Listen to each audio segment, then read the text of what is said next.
So, here are 5 reasons you failed your interview. 5 reasons why you failed your interview. One of them is lack of preparation and research. Let me tell you something. If an employer calls you for an interview, that means that they have made research on you. That means that they see you as one of the best candidates that will be fitting for the company before calling you for an interview. That means they have done their homework. 90% have done their homework and they have gone through your CVs and think that you're the right candidate for the job. Calling you for an interview, they expect you to impress them. So many interviewee goes to the interview hall unprepared without making research about the company.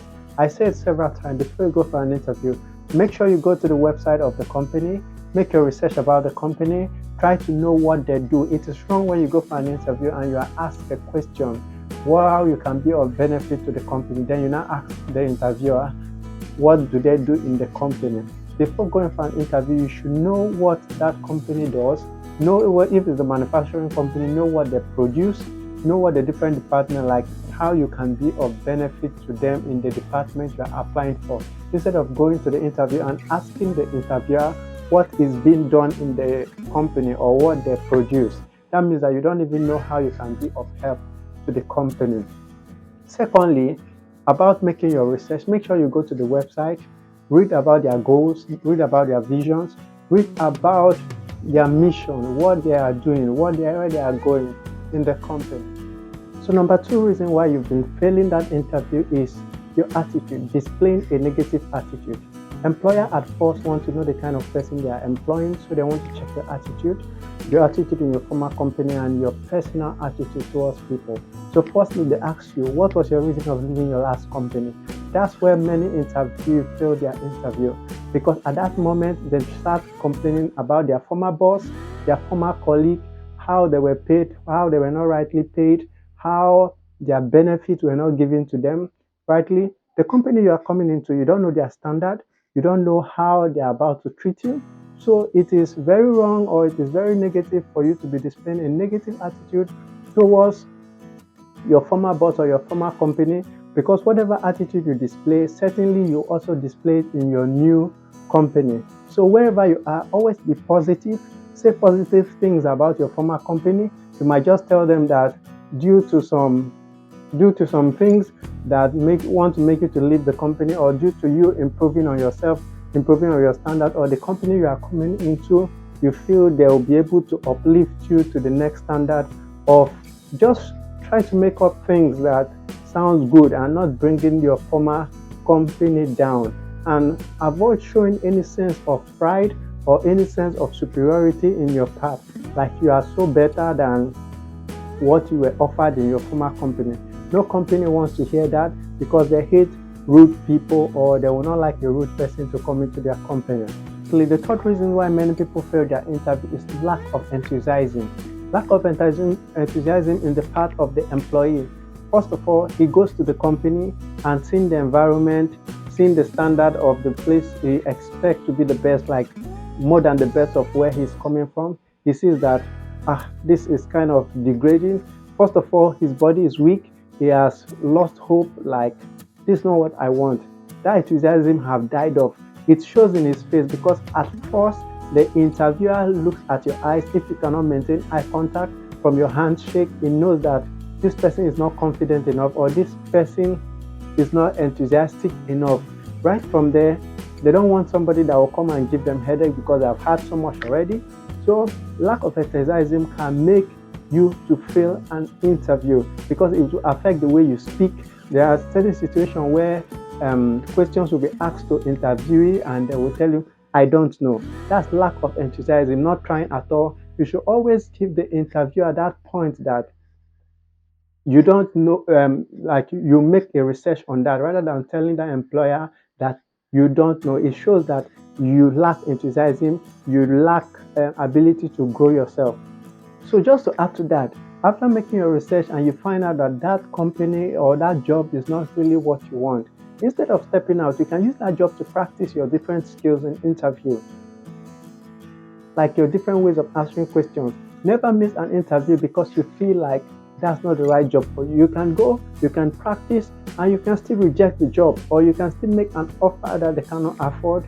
It makes you responsible. It makes you shows that you have a skill that people are yet to pay for. So instead of looking down on the interview, it's better you go to the interview.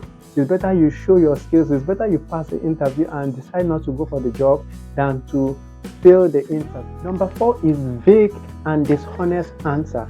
Many interviewees give dishonest answers they know are not true, answers they know are fake, answers they know that they browse online. It is better you answer what you know than to answer because you saw the answers online. I encourage people, for the fact that I said practice your interview before going for your interview doesn't mean that you should state categorically what you saw online. Always let things always come out of you. Let things always be truthful out of you, instead of telling people your goals and objectives, telling people your career objectives that are not real. It's better you tell people what comes from your mind, even though they are not stated professionally like the way you want them to be. So interviewer always look at your eyes, or interviewer always knows when you are giving dishonest answer. They know when you are telling the truth, and they know when you are lying. You remember that saying that I will always say, I will get back to you. When they tell you that I will get back to you, many people always say they will never get back to you. So they always know when you give a dishonest answer, and they always know when you are truthful. So try to be truthful in every point that you are, in every question that you are asked.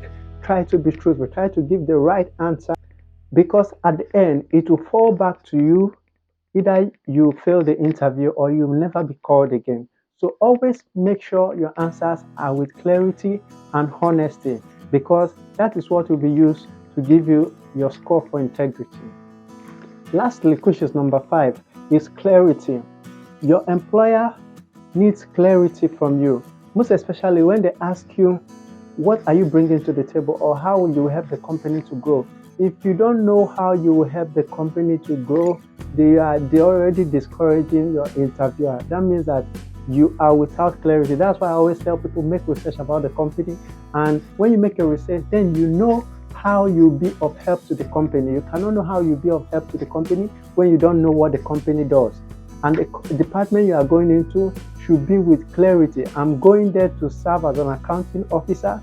Then you make your clarity straight.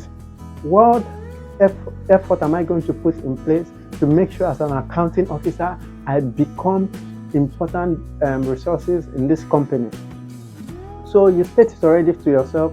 These are things you already know inside of you, that are imbued inside of you, so that as the interviewer asks you, you are stating it with clarity. Clarity is what the interviewer wants.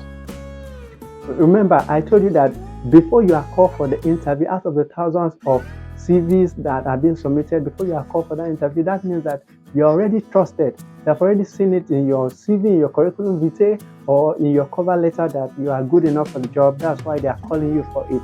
If not, you wouldn't be called. So it is left for you to come and impress them with your honesty, with your straightforwardness, with your boldness, with your confidence. Every employer wants a bold candidate, because they'll be relating to many people. They'll be relating to customers. They'll be relating to clients. So they want a bold candidate that can stand and answer any questions that come their way. And an employer also wants a worker with a good attitude, a worker that can relate with people very well, a worker that can relate with the client very well, and not to bring down the company. I hope this content have been able to help you to prepare for your next job. If you like this content, please follow or subscribe to this page. And if you've not been commenting and you have questions you want to ask, please drop your comments. I will answer them directly, one after the other. Don't forget to like and share this content. You might be helping your brother. Thank you.